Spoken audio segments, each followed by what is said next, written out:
Hi, we're Richard and Krista Hetzel, and we're going to tell you a little bit about how God called us into missions.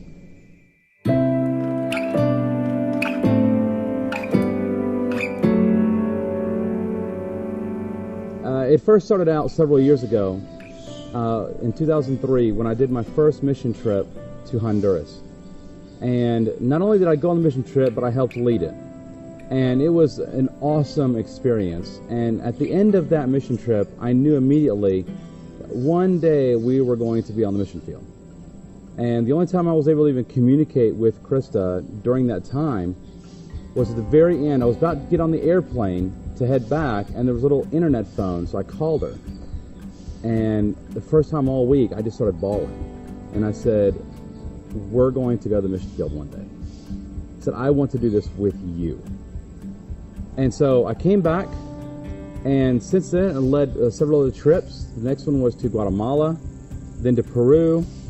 I actually did 8 trips to Peru before we ever moved from the States to go on a mission trip. But I knew the Spirit was calling me. Every single trip the Spirit called me, and every single time I came home from those trips, I would tell Krista, God's calling us to go on the mission field. And during that time, I was definitely open to it, but honestly, I hadn't been called yet. So we continued to seek the Lord. I continued to ask and trust and talk. But one of the most awesome things about that time is that while I was talking to the Lord and just listening to Richard, Richard was very good about trusting the Lord to talk to me and to let me know when that time would come, and then trusting me to talk to God about it. And so that's what happened during those couple years. We were continuing just to raise our family in Chattanooga and to see daily what God had for us. But we were also just praying and seeking the Lord and supporting missions in whatever way that looked like for that day or for that year. God called me away from the job that I was at, which I was very happy at. I had been there for 10 years, about 10 and a half years, and God called me away, and I wasn't sure why. Krista was supportive, but we didn't know why. Well, in this time, we went to AMG International. That is our current sending organization. And they approved me to be a part-time missionary, basically to lead short-term teams. Short-term teams from the States to go all around the world to the AMG ministries to help the missionaries and the national workers there continue the ministries they're doing. Well, in that time, it didn't take long before someone from AMG came up to me and said, "Hey, Richard, why don't you think about just moving to Peru?" And I said, "Well, I would love to. You know that, but Krista is not ready yet." And he said, "Well, just pray about it." And that was a Monday in the month of September 2011. And so that night, I went home and I said, "Hey, Krista, somebody at AMG is asking us, hey, what if we would move to Peru?" And she's like, "Yeah, okay." I knew again, I'm just going to leave it right there. So later that night, I was in my bedroom doing my nightly Bible study. And I just started praying, "Lord, this opportunity has been presented again. What would this look like?" And so the Lord just started quickening my heart. And so I called for Richard, and he came into the bedroom. And I asked him, I said, "Richard, where would we live? And where would we go to church?" So he immediately knew, if I was asking questions, that the Lord and the Holy Spirit was working and leading me. And so we sat up that evening talking about a lot of things. Just what would it look like? What would we give up? What would we gain? And a lot of them was about my children. Just as a mother, just sacrificing some things.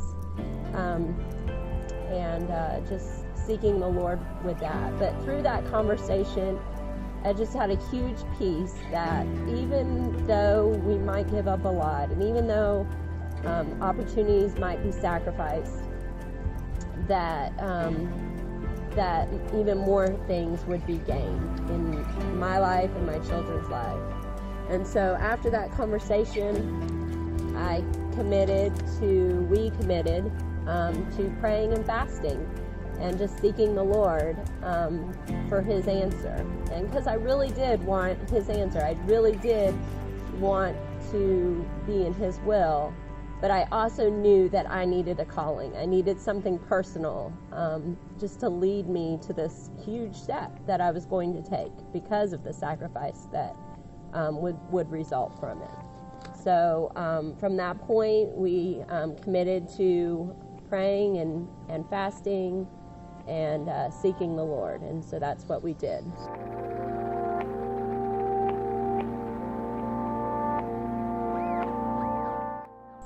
That's when the story really changed.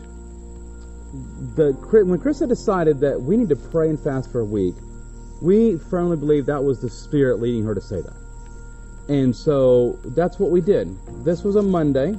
We each chose something that we were going to fast. On Tuesday night, we're sitting at the dinner table with our kids, and we tell them, say, hey guys, we have something to tell you. We are praying about maybe moving to Peru as missionaries. And so we tell them, said, now this is a decision that Mommy and I have to make, but you're our kids. We want you to pray with us about this. I mean, you're going to be affected by this too. And so, of course, Natalie, being the personality that she is, she gets all excited about seeing new things, and then all depressed that she's going to miss her friends. And then all excited about moving to a new place and seeing all kinds of experiences, and then all depressed because she's going to miss the things that she's doing, like dance and music and things like this. Well, Nathan, of course, he is first grade at the time, and he's just like, if you're there, okay, I'll go. So then the next morning, I dropped Natalie and Nathan off at school. School starts at 8 o'clock, and at 8:01, Wednesday morning, I get a call. They say, Natalie's not feeling good. I was like, well, can I talk to her, please? I think I know what it is. So I talked to her, and I said, Natalie, you're thinking about this, aren't you? It's your nerves. She goes, yeah. So I said, here's the thing. Even if God calls us, which we don't know yet that we're going anywhere, but even if God calls us to go to Peru, this is September, we wouldn't even go to language school till the following August, which means you have 11 months. You finish out your entire 5th grade year and have summer, and then we'd go. So there's a lot of time. We don't need to be worrying about this right now. We're just praying about it, and we'll see what happens. So she felt okay. She went out of class. I go about my way in my day, and I'm about to go into a lunch meeting right at noon. And I get another call from the school, and it's her. I said, yes, Natalie. She said, well, Dad, I went back to class, like you said, but right when I went back, we were doing our class devotions, and the whole devotion was working through your pain so that God can do what He wants to do in your life. So, well, that's interesting. And then after that, we went to chapel, and the chapel speaker was a missionary that went to the same language school that we would be going to. And then right after that, the principal stood up and said, I just really feel like somebody in this room is going to be a foreign missionary. And of course, Natalie and Nathan weren't supposed to say anything to anybody. We're just praying about this as a family.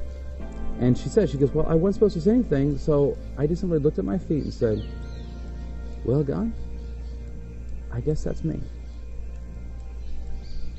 Of course, I started bawling. I mean, think about it. When you hear your 11-year-old child surrender to the call of God, it was just so much joy, and I just started crying. So we hung up with that phone call, and I went about my day, and right after the lunch meeting, I ended up calling a good friend. I said, hey, I need you to pray about something. This is something that we haven't told anybody about, something that we are praying through, but I really want you to pray with us about this. And that good friend said, well, that's quite interesting. You know that prayer card that we got made up before for being a part-time missionary and leading short-term trips? He just couldn't get away from that prayer card the day before. All day long, he just kept looking at it. It was in his house. And so he called up AMG and set up support for us. And I was like, set up support? For what? And so we then come home that night. So that evening, we're sitting around the dinner table, and Richard and Natalie start telling me about their day.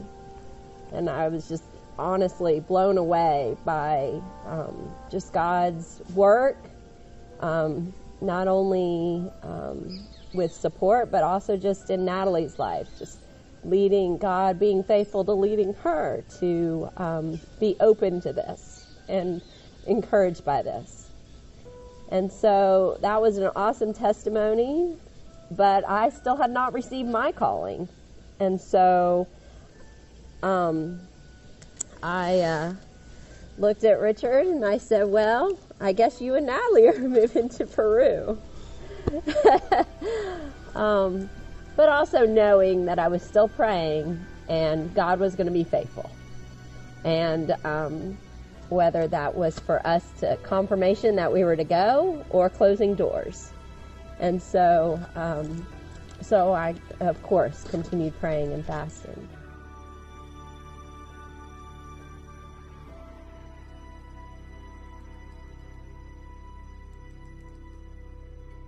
Thursday morning, I woke up, and that year I was reading through My Utmost for His Highest again. The day was September 29th, and I actually had a card. Richard made up a card for me just as a stone of remembrance of this time.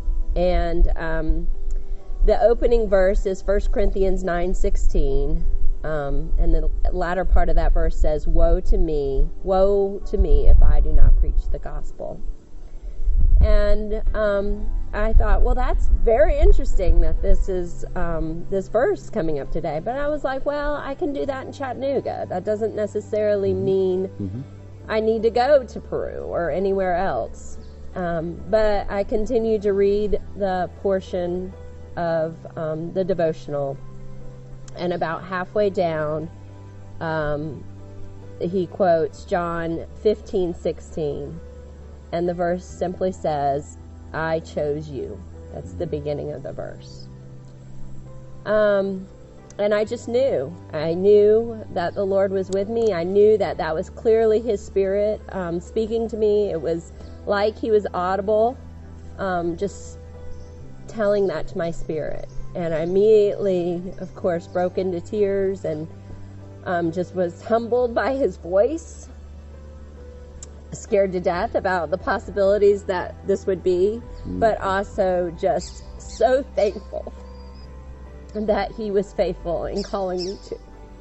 And so in the midst of tears and concerns and thoughts, I called up Richard, and he'll tell it differently than I do, but since I'm telling it, I said we're moving to Peru. Now, I do have to tell you, what she did was she called me bawling, and the only thing I heard was, we're moving to Peru! And I said, what? I mean, I really didn't understand her. And so then she told me again, we're moving to Peru, through her tears. And immediately I told her, I said, well, we don't know that yet. We haven't even been approved by AMG or anything. And she goes, no, you don't understand. My fast is over. God has spoken. The Spirit was with me and made it very clear to me and called me and said, we're moving to Peru. So that's what we did. We went to AMG, and of course all this began on a Monday night, remember. Monday night we decided to fast and pray. By Thursday morning, we knew. Not only did I know, but Krista knew. For our family, we're moving to Peru. And so we went to AMG, went through the process. They presented it to the board the next week. We went through the process of being approved. They approved us. And literally 7 months, really about 6 months, we went from 0 to 85% of our support, which is unheard of nowadays. And so that next August, we were on our way to language school. And that's what happened. We went to language school. We were there for a year. We moved directly to Lima. We were there for 3 years. And now we're in Pucallpa in the Peruvian Amazon jungle. ministering here, not only in the city doing different things, but going to tribal villages and teaching and doing conferences and such. And so it really is amazing, even as we look back. I mean, we've told this story countless times, but even as we look back, it moves us to think about how the Spirit of God has worked in our lives and how God called us and then led us and directed us to the mission field.